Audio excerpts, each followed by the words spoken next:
So if you're looking for a short getaway out of Kathmandu Valley, then this is for you. So it's located on the way to Dakshinkali and it's just the opposite hill of Taudaha. This place is a picnic spot, a scenery viewpoint and a good place to see the old traditional village house. Guys, आज हामी नयाँ ठाउँ त हैन वरिपरि यो ललितपुरको काठमाडौँको वरिपरि हाइक आउन खोजेको। आज हामी यो बोसन व्हाइट हाउस भन्ने डाँडा जान लागि बोसन गाउँ व्हाइट हाउस। अनि यो चाहिँ यो दक्षिणकाली जाने बाटो बट अलिकति माथि तौदाको ठ्याक्कै पारिपट्टिको डाँडा हो। अनि हामी तौदा आएर अलिकति बाइकबाट माथि उकालो बाटो आएर अनि बाइक एउटा ठाउँमा राखेर अनि हिँड्दैछु। सो अब माथि चाहिँ व्हाइट हाउस र बोसन गाउँ घुम्ने प्लान। त काठमाडौँको वरिपरि यो ट्रेक गर्ने ठाउँ भेट्टाउनै गाह्रो भयो हामीलाई। सो यो भिडियोमा चाहिँ तल डिस्क्रिप्सनमा हुन्छ ल कहाँबाट कहाँ जाने, कति टाइम लाग्छ, कहाँ छ लोकेसन, के छ भनेर मजाले धेरै ठाउँ धेरै ब्लग हेरेर राम्रो डाइरेक्सनै ठ्याक्कै पाएन क्या हामीले। सो आफै यता आएर अब सो यहाँ चाहिँ तौदा चाहिँ यो तौदा हो यहाँबाट देखिने। सो यता पारि छ। सो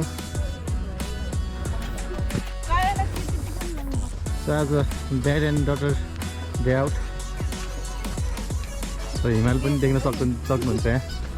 राम्रो छ वेदर आज शनिबार राम्रो छ अनि भ्यू पनि क्लियर छ। तल त अलिकति धमिलो छ तर माथि हिमाल देखिरहेछ क्या समरमा। हेलो हेलो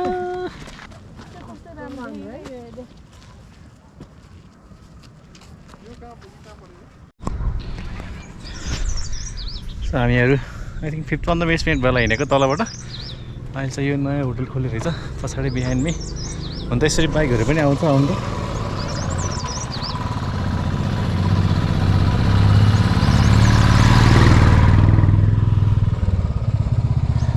पिसफुल क्वाइट ठाउँ यहाँ नयाँ रेस्टुरेन्ट छ यसरी खोलेको रहेछ। हामी जान्छ यता माथि हो व्हाइट हाउस भन्छ रेस्टुरेन्ट हो खास यता।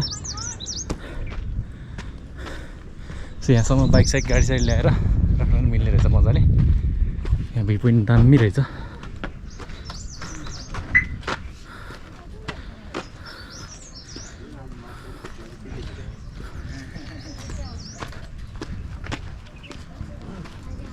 लेमन ग्रास रिजोर्ट भन्ने यहाँ रहेछ नि त।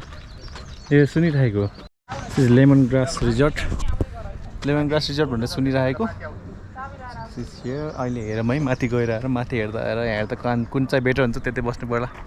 र यता चाहिँ व्हाइट हाउस लेखेको छ अनि त्यहाँ चाहिँ गाउँ छ बोसन गाउँ जान्छ। यता जान्छ अब।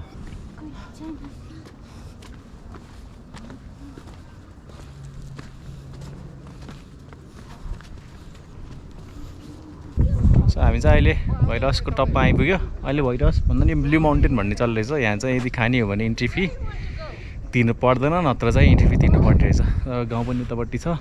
अहिले चाहिँ यो माथि रेस्टुरेन्ट बस्नुलाई भ्यू हेरेर है सिन यहाँबाट हिमाल राम्रो देखिरहेछ। अनि गाउँ चाहिँ उतापट्टि छ होइन। अनि यहाँको त्यो फेमस फार्म हाउस चाहिँ हेर्दैछ हामीले कहाँनिर रहेछ भनेर। सायद उतातिर साइडमा छ होला। अब सोध्नै पर्छ वरिपरि। सो सर्ट हाइक यहाँ आउनलाई यस्तो गाह्रो छैन। र ठाउँ पनि रमाइलो। गाउँ पुरानो गाउँ पनि स्टिल देखिन्छ। माथि छ क्या एउटा त्यो हो कि त्यो गाउँ के फार्म हाउस क्या। यो चाहिँ पहिलाको व्हाइट हाउस जुन तलबाट देखिन्छ यता तलबाट त्यो सेतो घर देखिन्छ यो हो। अहिले चाहिँ पिकनिक भइरहेको रहेछ। अनि यहाँ तौदाको भ्यू चाहिँ हिमालको भ्यू खतरा देखिन्छ रहेछ। यता चाहिँ हिमाल चाहिँ तौदा स्टिल।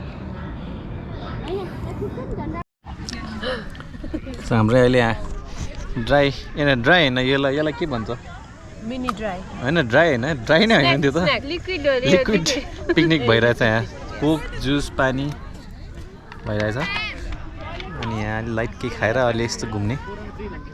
यहाँ फुटबल खेलेर गएको हामी त्यहाँ चौरमा राखेको म चौर देखाइदैन प्रोग्राम हाँ?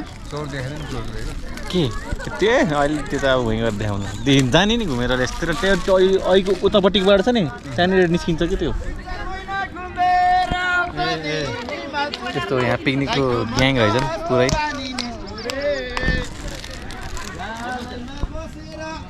हाम्रो चाहिँ कोक जुस पानी कोकले त आलु is love Love is alu, alu is love.